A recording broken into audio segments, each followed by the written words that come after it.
अस्सलाम वालेकुम students, welcome to another video. आज की वीडियो में हम बात करेंगे बुलियन अलजबरा के ऊपर। इस वीडियो में हम देखेंगे कि बुलियन अलजबरा होता क्या है, बुलियन प्रोपोजिशन से क्या मुराद है, ट्रूथ वैल्यूज़ क्या होती हैं। यहाँ पे हम देखेंगे लॉजिकल ऑपरेटर्स क्या हैं और इसके अलावा ट्रूथ टेबल का जो यूज़ है उस पर भी आज की वीडियो में बात होगी।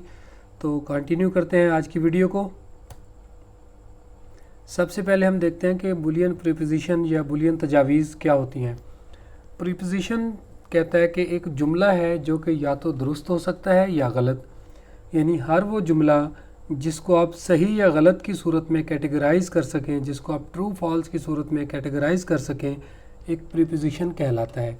मैं मिसाल देता हूँ कि हमारे स्कूल में से कोई पाकिस्तानी टीम में जाएगा, तो आप कह सकते हैं कि हाँ जाएगा या नहीं जाएगा। तो ये हाँ या ना की सूरत में, यस या नो की सूरत में, ट्रू या फॉल्स की सूरत में कैटेगराइज हो सकता है।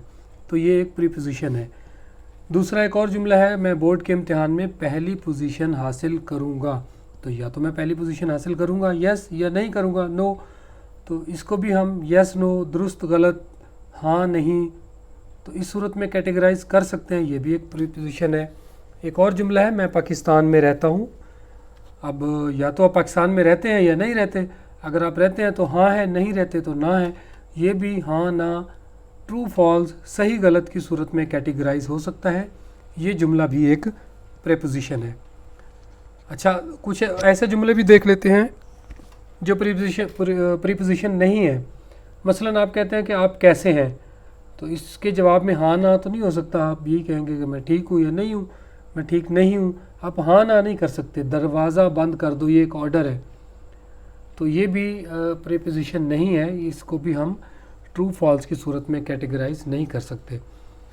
एक और चीज़ कि हम मुख्तलिफ प्रीपोजिशंस के साथ कई हरूफ या लेटर भी मंसूब कर सकते हैं। जैसे मैं शतरंज खेलता हूँ इक्वल टू पी हम कह सकते हैं। मैं रियाजी में माहिर हूँ इक्वल टू क्यू, ये भी हम कह सकते हैं। तो जब इस तरह से हम किसी भी प्रीपोजिशन के साथ कोई लेटर, कोई हरूफ मंसूब कर देते हैं, तो जब भी वो हर्फ लिखा जाता है तो उसका मतलब उसके अगेंस्ट जो प्रीपोजिशन है वही है। यानी अगर आप पी लिख रहे हैं इस एग्जांपल में, तो पी की सूरत में यही समझा जाएगा कि यहाँ पे लिखा है कि मैं शतरंज खेलता हूँ, और क्यू की सूरत में लिखा जाएगा कि मैं रियाजी का माहिर हूँ। आगे चलते हैं। ट्रुथ वैल्यूज़ क्या होती हैं। प्रीपोजिशन के जो है वो दुरुस्त या गलत कदर को ज़ाहिर करती है। यानी हर प्रीपोजिशन दुरुस्त या गलत वैल्यू को ज़ाहिर करती है, और इन्हीं वैल्यूज़ को ट्रुथ वैल्यूज़ कहा जाता है। ये कदरें किसी प्रीपोजिशन के साथ उसके दुरुस्त या गलत होने पर उससे मंसूब होती हैं। अगर एक प्रीपोजिशन ट्रू है तो उसके साथ ट्रू वैल्यू लगेगी, अगर एक फॉल्स है तो उसके साथ फॉल्स वैल्यू लगेगी। अब एक एग्जांपल है, मिसाल के तौर पे फ़र्ज़ कर लें कि P is equal to Islamabad Pakistan का दारुल हुकूमत है। ये एक प्रीपोजिशन है, तो आप इसको ट्रूथ वैल्यू दुरुस्त के साथ मंसूब कर सकते हैं, क्योंकि हाँ वाकई पाकिस्तान का दारुल हुकूमत इस्लामाबाद ही है। एक और मिसाल देखें, Q इज़ इक्वल टू सूरज मगरिब से निकलेगा। तो ऐसा तो नहीं है, सूरज तो मशरिक़ से निकलता है। तो इस प्रीपोजिशन के साथ आप ट्रूथ वैल्यू गलत लगा सकते हैं। इसी तरह आर है एक प्रीपोजिशन जिसके साथ जो इक्वल टू है कि मैंने अपना होमवर्क मुकम्मल कर लिया है। अब देखिए, इसके साथ जो ट्रूथ वैल्यू है वो उस शख्स पे मुनहसर है जिसके ऊपर आप इसको लागू कर रहे हैं। अगर उसने अपना होमवर्क वाकई मुकम्मल कर लिया है तो आर की ट्रूथ वैल्यू ट्रू होगी, और अगर ऐसा नहीं है, उसने अपना होमवर्क मुकम्मल नहीं किया, तो इसकी ट्रूथ वैल्यू फॉल्स होगी, गलत होगी। ठीक हो गया जी।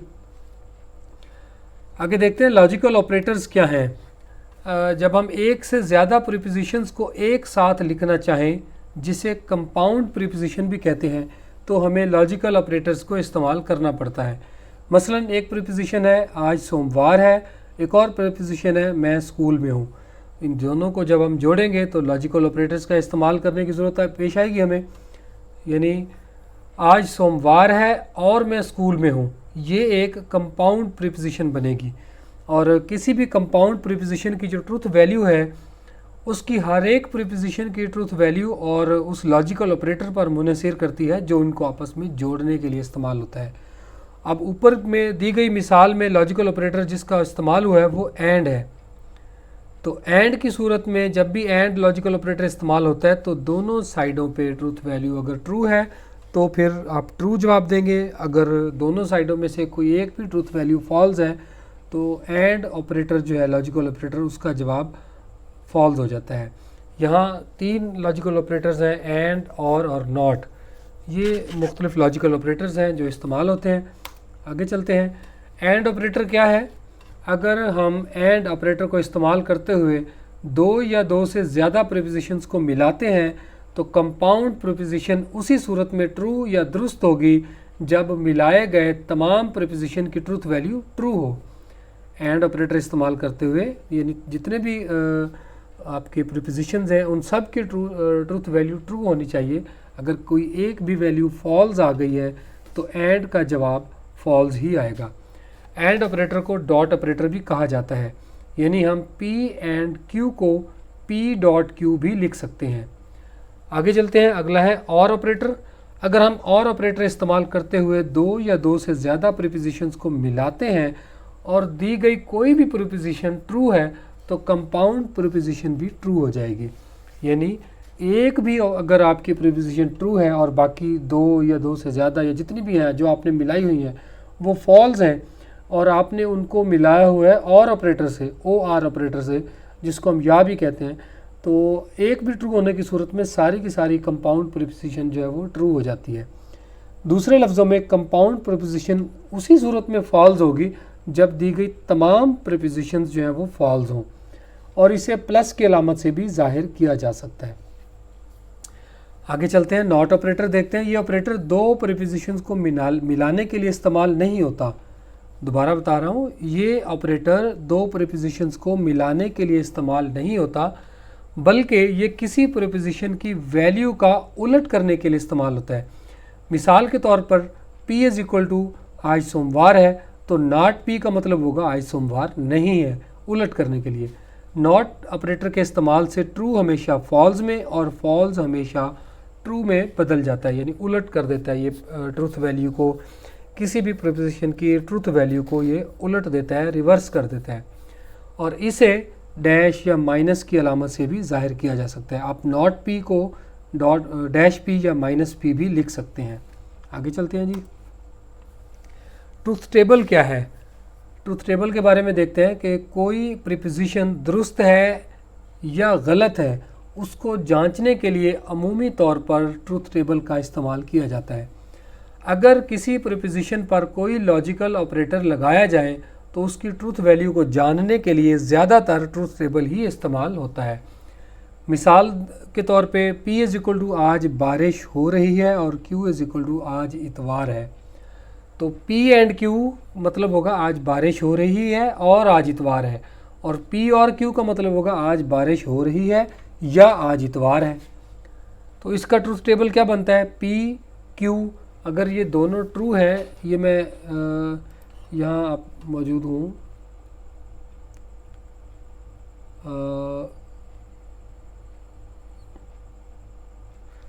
मैं मौजूद हूँ यहाँ पे।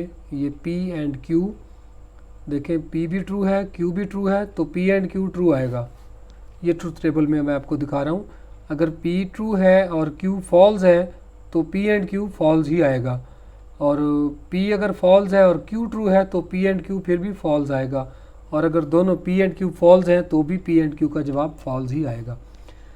और के लिए ट्रूथ टेबल देखते हैं कि अगर P ट्रू है और Q भी ट्रू है तो P और Q का जवाब ट्रू में आएगा। अगर P ट्रू है, Q फॉल्स है तो P और Q का जवाब फिर भी ट्रू आएगा। इसी तरह अगर P फॉल्स है और Q जो है वो ट्रू है तो P और Q का जवाब फिर भी ट्रू आएगा। लेकिन अगर दोनों P और Q दोनों ही फॉल्स हैं तो P और Q का जो जवाब है वो फॉल्स में आएगा। इसी तरह नॉट का जो ट्रूथ टेबल है उसको देख लेते हैं। अगर P ट्रू है तो नॉट P फॉल्स होगा, अगर P फॉल्स है तो नॉट P ट्रू होगा, और यही चीज़ जो है वो आप Q के लिए भी कंसीडर कर सकते हैं। आगे चलते हैं। बुलियन एक्सप्रेशन क्या है? हम एक से ज़्यादा ऑपरेटर्स के इस्तेमाल के लिए भी ट्रूथ टेबल बना सकते हैं, यानी ऑपरेटर्स एक नहीं, आप एक से ज़्यादा ऑपरेटर्स भी लगा सकते हैं। तो मिसाल के तौर पर अगर कंपाउंड प्रीपोजिशन हम देखें, आज इतवार नहीं है और आज बारिश हो रही है, तो इसमें हमने नॉट ऑपरेटर का भी इस्तेमाल किया और एंड ऑपरेटर का भी इस्तेमाल किया। इसके लिए ट्रुथ टेबल बनाना चाहते हैं तो इसका मतलब है प्रीपोजिशन नॉट पी और प्रीपोजिशन क्यू को एंड ऑपरेटर के साथ मिला देंगे, यानी पी ट्रू है, नॉट पी उसका फॉल्स हो जाएगा और क्यू जो है वो ट्रू है, तो not P and Q false ही रहेगा, क्योंकि पी अगर ट्रू है तो नॉट पी फॉल्स है। इसी तरह पी ट्रू है तो नॉट पी फॉल्स होगा और क्यू फॉल्स है तो दोनों ही फॉल्स आ रहे हैं तो भी फॉल्स ही जवाब आएगा। पी फॉल्स है तो नॉट पी ट्रू हो जाएगा, क्यू ट्रू है। अब नॉट पी एंड क्यू ये ट्रू जवाब आएगा क्योंकि नॉट पी जो है वो ट्रू हो चुका है। इसी तरह पी फॉल्स है तो नॉट पी ट्रू हो जाएगा और क्यू फॉल्स है तो दोनों में से एक भी फॉल्स हो, तो not P and Q and लगा हुआ है तो इसका जवाब भी फॉल्स ही आएगा। तो ये थी आज तक की वीडियो के बारे में आप कमेंट्स में ज़रूर बताइएगा। अगली वीडियो तक के लिए इजाज़त दीजिए। अल्लाह हाफिज़।